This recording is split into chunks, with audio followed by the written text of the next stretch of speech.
Olá, muito obrigada, é um prazer ter você aqui no RNP em Rede. Aqui é o nosso espaço de diálogo sobre educação, pesquisa, ciência, tecnologia e inovação. Bem, hoje a gente vai pensar sobre como é que é garantir que a história da nossa ciência e da educação seja preservada de forma segura e acessível. Bem, para falar sobre isso, eu estou aqui com a Débora Flores, que é diretora do Departamento de Arquivo Geral e encarregada de dados da Universidade Federal de Santa Maria. Débora, muito obrigada por aceitar nosso convite. É um prazer ter você aqui. Eu que agradeço a oportunidade da gente poder conversar, né, e trazer esses aspectos tão importantes para nós. Legal, muito bom. Vamos começar do começo, né? Vamos lá. Quando a gente fala de arquivos, né, e dados, acho que as pessoas no geral pensam, né, principalmente quando a gente fala de arquivo geral, pensam em pilhas de papel, pensam em arquivos, aqueles arquivos antigos de metal. Me fala um pouco desse cenário, né? Como é que é dirigir um arquivo geral de uma instituição, né, de ensino e pesquisa? O que ainda se mantém nesse cenário, o que já mudou, né, com a tecnologia? Bom, então a gente ainda tem o cenário, né, dos nossos acervos em papel, alguns acervos, né, em outros formatos, mas a gente tem vivenciado uma transformação digital, como, né, várias instituições, órgãos públicos e empresas privadas também. É a realidade da sociedade na era que a gente vive, em que o digital ele faz parte do nosso dia a dia. Não é diferente no dia a dia de uma instituição, principalmente uma instituição de ensino, pesquisa, né, extensão e inovação. Então, nós temos esses dois universos e precisamos equalizar também essas questões.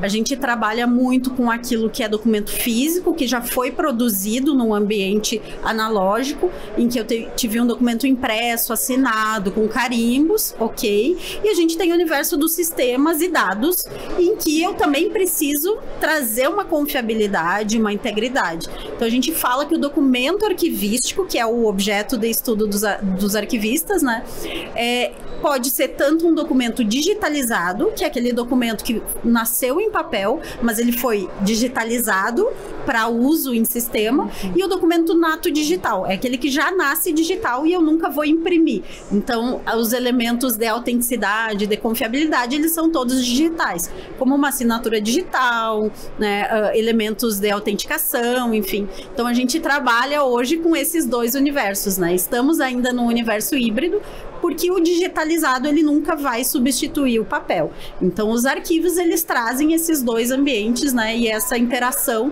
também com esses dois universos. Muito bom. E para você, né, compartilha com a gente, você que está mais por dentro, trabalhando com isso no dia a dia, qual a importância estratégica, né, de ter um arquivo geral dentro de uma instituição de ensino e pesquisa?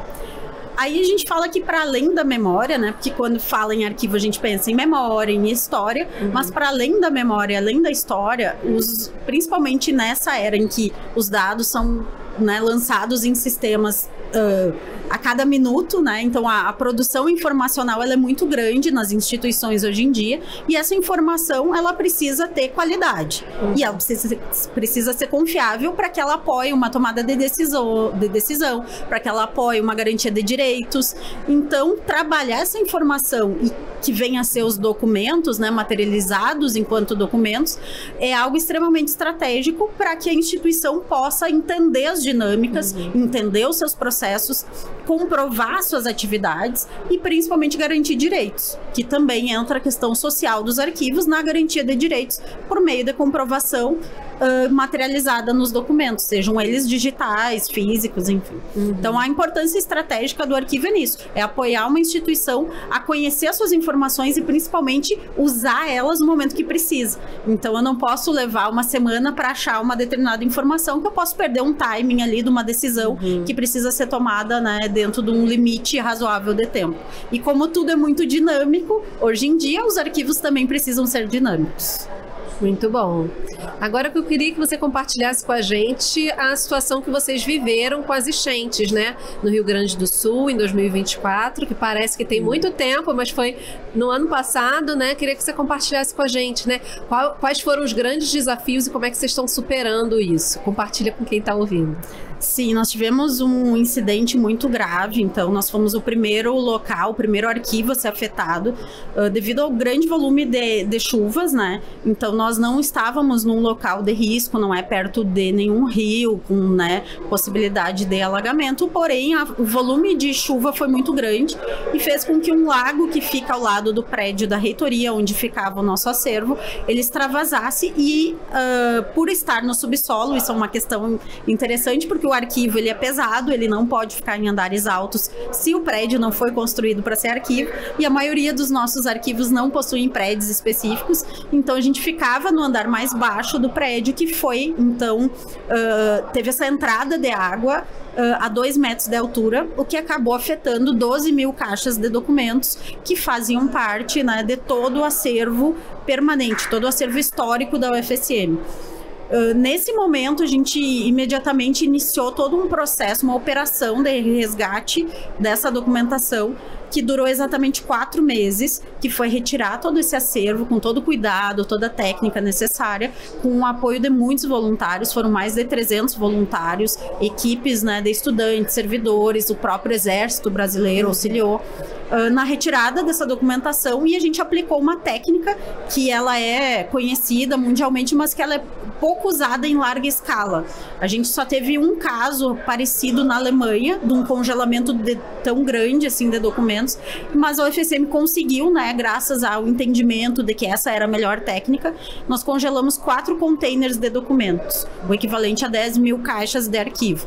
E aí é congelado mesmo, os documentos eles ficam a menos 20 graus, para que a gente consiga fazer uma estabilização e que não haja uma proliferação de fungos, de bactérias, para ter uma recuperação, né, mais adequada. Então essa técnica, ela tem vários desafios também, e para isso a gente criou um grupo de pesquisa em que, além de aplicar os procedimentos, a gente estuda, valida procedimentos, a gente está também criando na área de inovação vários produtos de apoio para essas técnicas que vão poder ser replicados em qualquer local do mundo. Então a gente usa impressoras 3D, a gente utiliza sistemas de mapeamento de dados e informações sobre os processos. Criamos uma etapa no fluxo de processo com apoio de várias áreas. Área da farmácia, da química, da engenharia, da computação. Então, ele é um projeto multidisciplinar e que possibilitou que a gente apoiasse também outros órgãos. Então, hoje a UFSM ela tem um laboratório de recuperação de acervos que trabalha atendendo a mais de 9 ministérios, porque no estado todo, né, pós esse incidente, além da UFSM, mais de 100 instituições tiveram seus arquivos também afetados. E, infelizmente, nem todos conseguiram ter uma resposta adequada, e até hoje a gente tem casos de acervos que ainda estão no mesmo local desde o alagamento, mesmo passado um ano. Então, esse projeto ele é muito importante porque ele trata justamente da preservação dessa documentação, a estabilização dessa documentação, e trazendo a questão da digitalização também do documento, que fisicamente está muito fragilizado, e que aí a gente, usando essas técnicas, né, de digitalização, de recomposição da imagem, a gente faz com que o documento possa ser utilizado como fonte de prova para garantir vários direitos, porque esses ministérios eles atendem em várias áreas, inclusive, né, com benefício direto aos cidadãos. Muito legal. Eu vou abrir um parênteses na história do acervo, que eu acho que é importante, mas você contando essa história, né, do que aconteceu na cidade de vocês, é muito...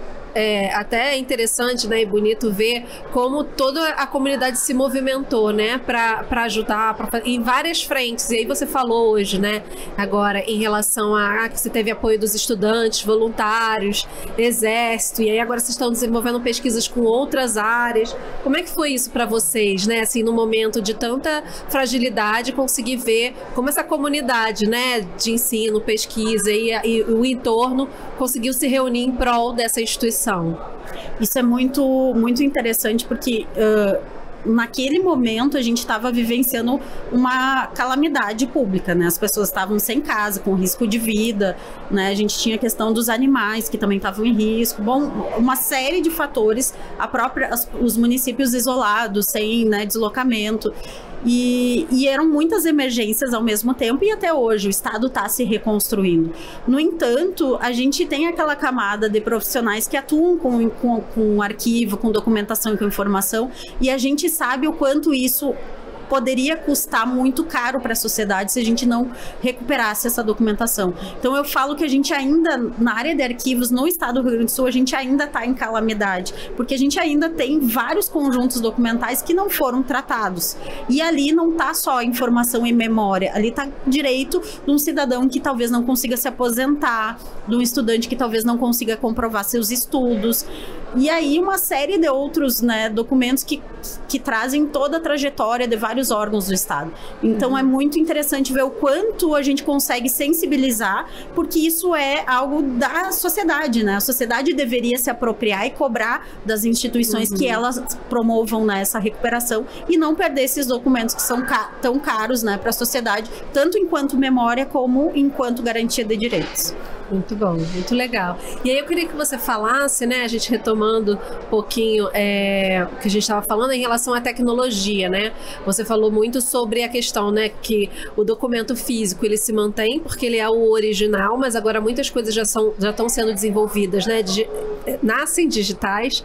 Queria que você falasse quais foram os grandes desafios, né, com a chegada da tecnologia para essa área e quais têm sido também as grandes oportunidades, né?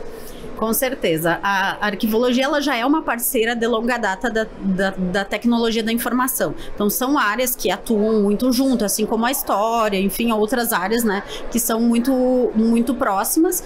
Porém, a digitalização, né, a gente fala em digitalizar aquilo que nasceu em papel. Mas hoje, a maior parte das informações já são produzidas em meio digital. Nós temos vários marcos dentro da área de arquivos, né? Um dos marcos é a Lei de Acesso à Informação. Então, a Lei de Acesso à Informação vem para lembrar, né, que o acesso aos documentos, o acesso às informações, ela é a regra e a exceção que é o sigilo. Isso traz transparência das instituições, enfim. Então, essa foi uma grande oportunidade na área de arquivos, porque com a exigência do acesso, eu tenho também uma exigência de organização dos documentos, para que eles estejam acessíveis. E a LGPD vem também num sentido próximo, mas de preservação de informações que dizem respeito à pessoa, né? As questões de privacidade. Então, são grandes marcos. No entanto, a IA, ela chega como, assim como para toda a sociedade, para né, todos os âmbitos da sociedade, a IA, ela chega como uma grande, assim, algo extremamente oportuno na área de arquivo. Por quê? Porque ela potencializa o acesso. Ela organiza, ela nunca vai substituir, porém ela vai vir como algo que vai agregar e vai potencializar todas as possibilidades de uso da informação. Então, aquelas áreas ligadas exatamente à informação, elas vão ser afetadas e a gente enxerga isso como uma das maiores oportunidades pós-LAI, né, que enxergo como uma das primeiras oportunidades que a área de arquivos teve, e a gente tem trabalhado muito para isso, de trazer essas ferramentas, trazer essas tecnologias para dentro da estrutura, né, de organização e principalmente confiabilidade. A gente fala muito que a IA alucina, né, o que a gente precisa na área de arquivo é comprovar que um documento é íntegro, que uma informação é confiável. Então a gente precisa fazer com que tudo isso combine para a gente poder ter segurança em trabalhar informações que sejam de fato confiáveis. Legal. E como é que vocês vão trabalhar, né? Acho que um dos grandes desafios é essa, né? Da autenticidade, da confiabilidade. Como é que a gente se faz isso, né? Para garantir isso no longo prazo? Isso é algo que, assim, não é uma solução, não vai ser uma estratégia. É um conjunto de estratégias. Então, nós temos hoje várias normativas nesse sentido, tanto no Brasil como internacionalmente. A gente tem vários modelos de requisitos, tanto para integridade, para confiabilidade, para preservação. Então, no universo digital é tudo muito mais difícil.